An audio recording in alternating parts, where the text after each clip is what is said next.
Good morning सभी को।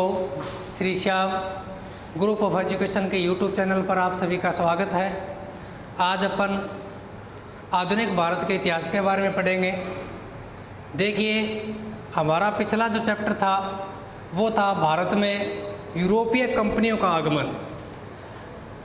हमने पिछला जो चैप्टर पढ़ा था इससे जस्ट पहले वो यूरोपीय कंपनियों का आगमन था। यूरोपीय कंपनियों के आगमन में सबसे पहले अगर अपन देखें, अगर इनके आने का क्रम देखें तो सबसे पहले पुर्तगीज यानी पुर्तगाली भारत में आए थे।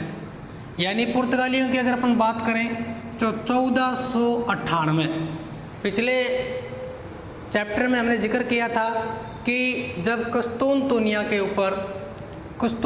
के ऊपर जब तुर्कों का अधिकार हो जाता है तब समुद्री मार्ग के जरिए, यानी जो वैकल्पिक मार्ग था उनका, उसके ऊपर तुर्कों का अधिकार हो जाने के कारण अब समुद्री मार्ग से होते हुए इस जगह केरल के अंदर कालीकट नामक स्थान पर वास्को डी गामा भारत पहुंचता है। और इसी वास्को डी गामा ने भारत के अंदर पुर्तगाली जो डायनेस्टी थी, साम्राज्य था, उसकी स्थापना करता है। इसके बाद कई बार एग्जाम में एक क्वेश्चन और आता है कि प्रथम पुर्तगीज या प्रथम पुर्तगाली व्यक्ति जिसने भारत की खोज की तो नाम आता है वास्को डी गामा का। अगर दूसरा पूछे तो दूसरा व्यक्ति जो पुर्तगाली था वो था अल्वारेज। यानी इस वास्को डी गामा भारत आया था 1498 में, अल्वारेज आया था 1500 में, जबकि वास्को डी गामा दोबारा भारत आता है, वो आता है 1502 में। यानी वास्को डी गामा 2 बार भारत आया था।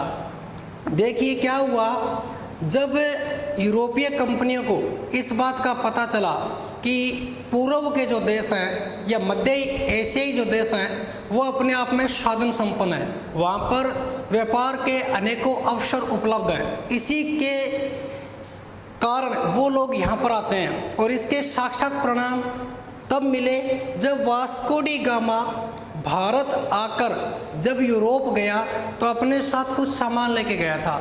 उस सामान को जब उसने वहाँ पर जाकर बेचा तो बताते हैं कि उसका सारा यात्रा खर्च उसके अंदर मिलाकर देखा जाए तो तकरीबन उसको 60 गुना फायदा हुआ था। यानी भारतीय मसाले यूरोप के अंदर बड़े प्रसिद्ध थे, फेमस थे। इसी क्रम में देखिए अपन, पहला देश पुर्तगाल, दूसरा डच, तीसरा अंग्रेजों का स्थान है, चौथा स्थान डेनिस, और 5 नंबर पे जो कंपनी आई थी वो आई थी फ्रांस। देखिए ये इनके आने का क्रम है। और अक्सर एग्जाम में ये क्वेश्चन पूछे जाते हैं कि पहला देश पुर्तगाल, उसके बाद डच, उसके बाद अंग्रेज, उसके बाद डेनिस और उसके बाद फ्रांसीस। यानी सबसे बाद में आता है फ्रांस और सबसे पहले कौन आएगा? पुर्तगाल। ये इनके आने का क्रम है। अब ये तो हमने पढ़ लिया था। अब अपन बारी बारी से पहले पुर्तगालियों के बारे में पढ़ेंगे, फिर डचों के बारे में पढ़ेंगे, फिर अंग्रेज़ों के बारे में पढ़ेंगे, फिर डेनिस के बारे में पढ़ेंगे, फिर फ्रांसीसियों के बारे में पढ़ेंगे। ये हमारा क्रम रहेगा जिससे हमारे आधुनिक भारत की पृष्ठभूमि तैयार हो जाएगी।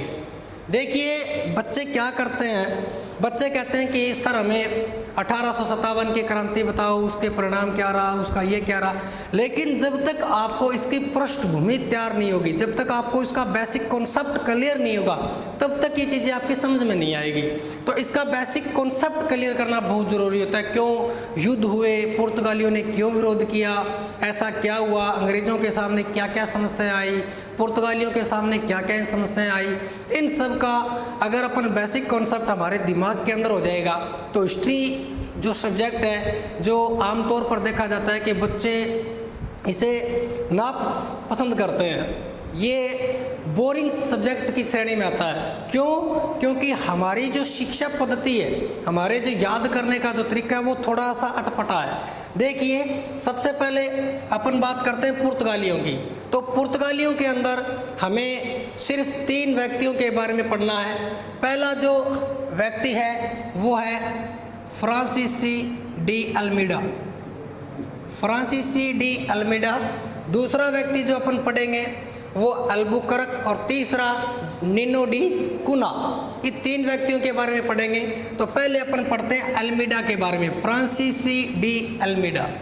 देखिए हुआ क्या कि फ्रांसीसी डी अल्मीडा जो था उसने क्या किया, ये नंबर 1 पहला पुर्तगाली गवर्नर, पहला पुर्तगाली गवर्नर। आपके एग्जाम में 2 प्रकार के क्वेश्चन आते हैं। देखिए पहला क्वेश्चन आता है कि एक होता है पुर्तगाली गवर्नर पहला, यानी सीधा एग्जाम में पूछता है कि भारत में पुर्तगालियों का पहला गवर्नर कौन था। एंड सेकंड आता है कि रियल गवर्नर कौन था, यानी वास्तविक संस्थापक कौन था, या पुर्तगालियों के द्वारा भेजा गया पहला व्यक्ति कौन था। तो इसके अंतर्गत अपन बात करेंगे फ्रांसीसी डी अल्मीडा के बारे में। तो ये एक बहुत अच्छा व्यक्ति था। तो ये इसके बारे में पहला तथ्य क्या निकल के आया कि ये भारत में आने वाला प्रथम व्यक्ति और पुर्तगालियों द्वारा स्थापित भारत में पहला गवर्नर। अंडरस्टैंड। दूसरा देखिए इसके समय क्या हुआ था कि इस व्यक्ति को जब भेजा गया था तो भेजा गया था, इधर देखिए ये भारत का नीचे वाला हिस्सा है और आप सभी को पता है कि भारत एक प्रायद्वीपीय देश है। भारत प्रायद्वीपीय देश यानी यहाँ पर अरब सागर की खाड़ी, इस साइड में बंगाल की खाड़ी और भारत का जो ये नीचे वाला ये जो है ये है इंडियन ओशियन यानी हिंद महासागर। इस हिंद महासागर पर अपना वर्चस्व स्थापित करने के लिए पुर्तगालियों ने अल्मीडा को भेजा। देखिए हुआ क्या, जब इस पुर्तगाली जो व्यक्ति थे ये क्या चाहते थे, ये समुद्र पे अपनी सत्ता स्थापित करना चाहते थे। समुद्र पे इनका मानना था कि अगर हम लोग समुद्र पे अपना स्थायित्व प्राप्त कर लेंगे तो आगे जो फ्यूचर होगा हमारा वो दी बेस्ट होगा, क्योंकि आगे आने वाले समय में जितनी भी यूरोपीय कंपनियां या अन्य जो भी देश भारत के अंदर व्यापार करेंगे तो उनसे हमें कुछ न कुछ एक्स्ट्रा बेनिफिट होगा और इसी के कारण इन लोगों को यहाँ पर भेजा गया। हुआ क्या, हिंद महासागर पर अपना वर्चस्व स्थापित करने के लिए फ्रांसीसी डी अल्मीडा ने एक नीति अपनाई, उसे बोलते हैं ब्लू वाटर पॉलिसी। बहुत ही अच्छा क्वेश्चन है, आपसे एग्जाम में प्रश्न पूछेगा what is the blue water policy, यानी इसको हिंदी में कहते हैं शांत जल की नीति। अब एग्जाम में अगर ऑप्शनल एग्जाम आता है, जैसे हमारे कम्पिटिटिव एग्जाम होते हैं, उनमें प्रश्न पूछा जाता है कि ब्लू वाटर पॉलिसी के लिए किसे जाना जाता है, तो ब्लू वाटर पॉलिसी के लिए जाना जाता है अल्मीडा को। किसे जाना जाता है? अल्मीडा को। अब समझने वाली बात यह है कि ब्लू वाटर पॉलिसी है क्या। ब्लू वाटर पॉलिसी क्या थी, अभी मैंने आपके सामने जिक्र किया था कि ब्लू वाटर पॉलिसी जो थी वो हिंद महासागर पर अपना वर्चस्व स्थापित करना। हुआ क्या, जब इसने इस प्रकार से अपना स्थायित्व स्थापित करने की बात कही तो उस समय यहाँ पर और भी व्यक्ति थे। वो कौन कौन से थे, मैंने आपको पहले भी बताया था। नंबर 1 अरबी लोग, क्योंकि अरब के जो लोग थे उनका भारत पर पहले स्थायित्व था। नंबर 2 यहाँ पर मिस्र के भी लोग थे। नंबर 3 यहाँ पर गुजरात के भी कुछ व्यापारी थे। गौर करने वाली बात है, देखना फ्रांसीसी डी अल्मीडा भारत आता है क्या करने के लिए, हिंद महासागर पर अपना वर्चस्व स्थापित करने के लिए, जिसे क्या कहा गया, ब्लू वाटर पॉलिसी नाम दिया गया। जब इसने यहाँ पर अपना स्थायित्व प्राप्त करने की कोशिश की तो इन तीन शक्तियों ने, अरबी लोगों ने, मिस्र के लोगों ने, गुजरात के लोगों ने, यहाँ पर चौथे व्यक्तियों की अगर अपन बात करें जो उनका कुछ स्थान रहा था वो थे मध्य एशियाई तुर्क, क्योंकि ये तुर्क भी अपना स्थायित्व यहाँ पर करना चाहते थे। यानी कोई भी चीज़ हो, अगर हमें उसे प्राप्त करनी होती है तो वो इतनी आसानी से नहीं मिल पाती हमें। उसके लिए हमें कुछ ना कुछ स्ट्रगल करना पड़ता है, सैक्रिफाइस करना पड़ता है, तब जाके हमें वो चीज़ मिलती है। और अल्मीडा के समय बताते हैं कि 2 युद्ध हुए थे। एक पहला युद्ध था चोल का युद्ध, पहला युद्ध था चोल का युद्ध, और दूसरा युद्ध था दीव का युद्ध। देखना गौर से, ये अक्सर एग्जाम में तो नहीं आते हैं, लेकिन फिर भी अपने समझ के लिए ये चीज़ें बहुत ज़रूरी है। पहला युद्ध चोल का युद्ध। इस चोल के युद्ध में बताते हैं कि ये चारों की संयुक्त सेनाएं और इधर फ्रांसीसी डी अल्मीडा के मध्य एक संघर्ष होता है, और इस संघर्ष के अंदर बताते हैं कि फ्रांसीसी डी अल्मीडा की क्या होती है, हार होती है, और इसका बेटा भी इस युद्ध में मारा जाता है। लेकिन फिर भी इस व्यक्ति ने हार नहीं मानी, और उसके 1 साल बाद फिर दूसरा युद्ध होता है दीव का युद्ध, और इस दीव के युद्ध में फ्रांसीसी डी अल्मीडा की क्या हो जाती है, विजय हो जाती है। और इसी विजय के फलस्वरूप बताते हैं कि इसकी ब्लू वाटर पॉलिसी क्या रहती है, सफल रहती है। लेकिन एक लंबे संघर्ष के कारण पुर्तगाली धीरे धीरे कमज़ोर हो रहे थे। अब एक दूसरा व्यक्ति आएगा, उस व्यक्ति का नाम है अल्बुकर्क। दूसरा व्यक्ति अल्बुकर्क, यानी अल्मीडा के बाद जो व्यक्ति आया उसका नाम था अल्बुकर्क। नंबर 2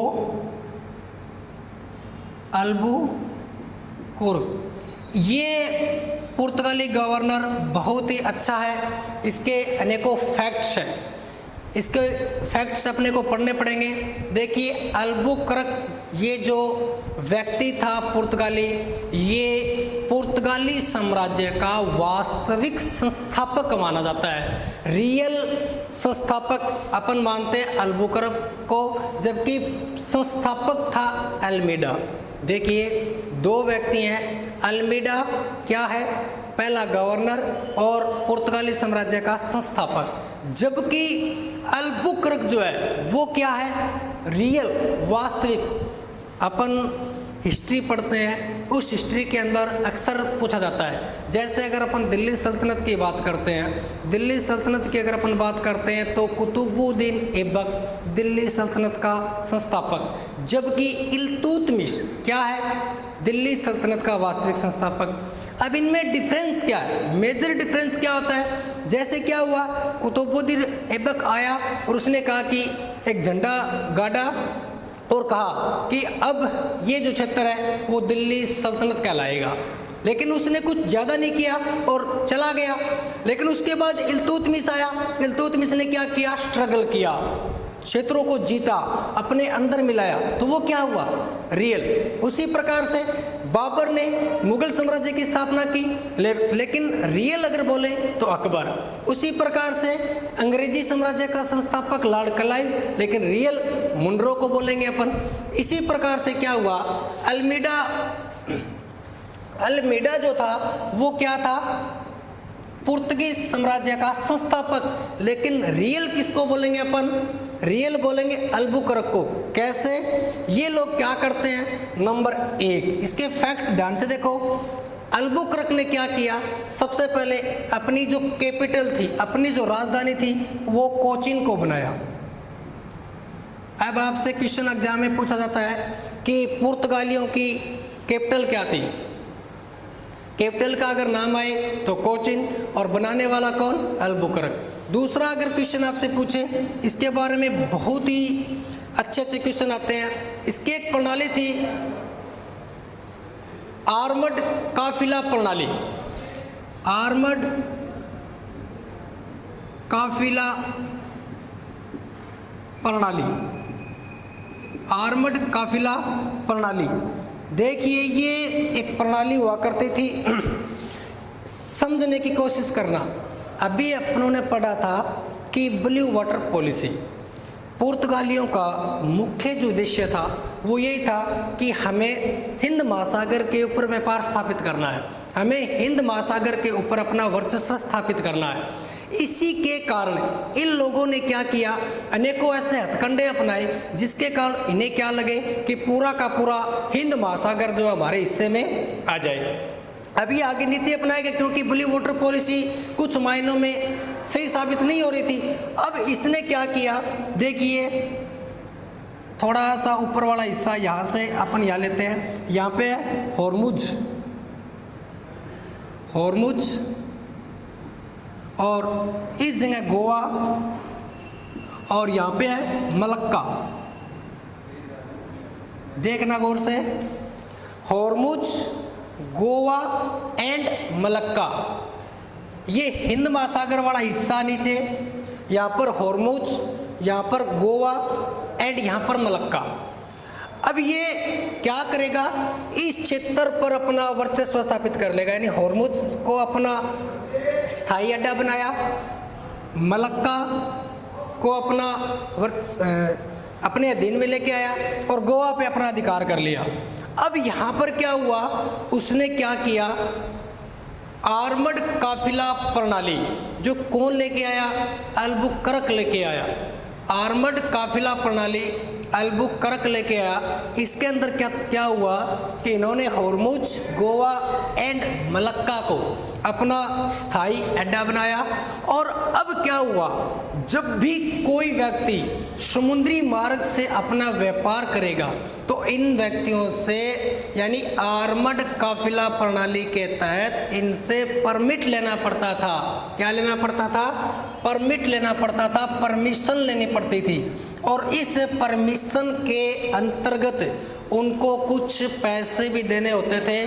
आपको जानकर बड़ा ताज्जुब होगा कि ग्रेट मुगल शासक अकबर ने भी इनसे परमिट लिया था, यहाँ पर व्यापार करने की अनुमति ली थी पुर्तगालियों से।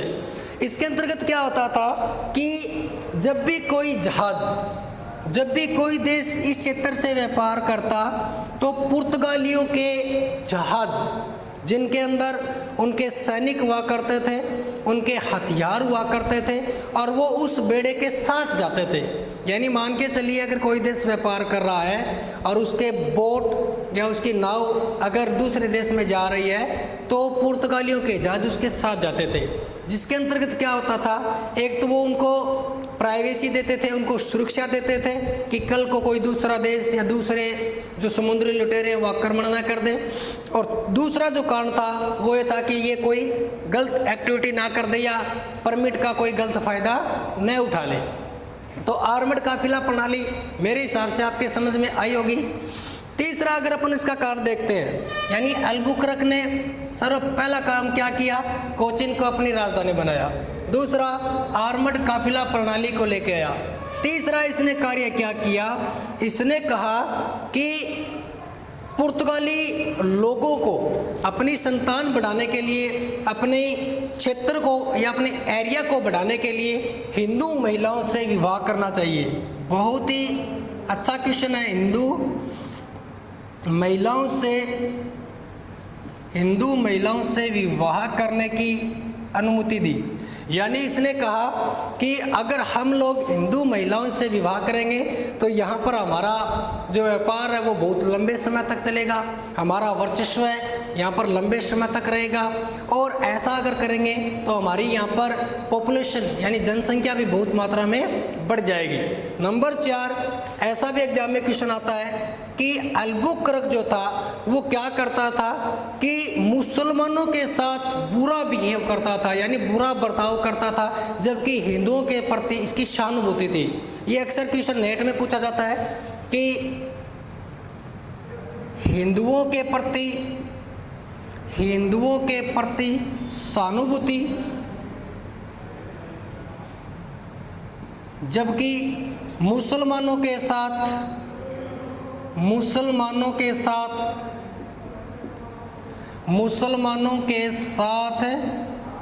बुरा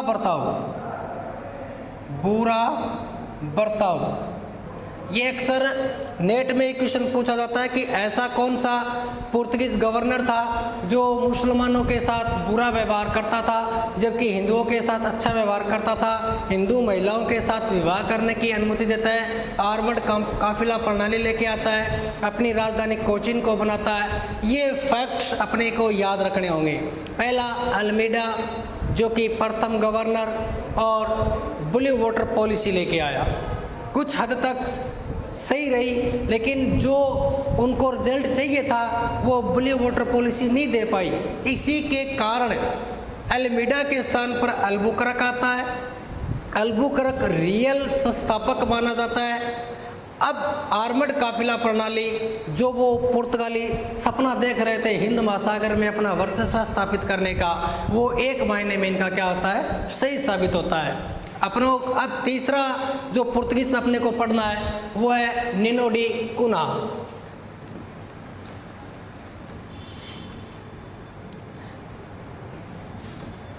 निनो डी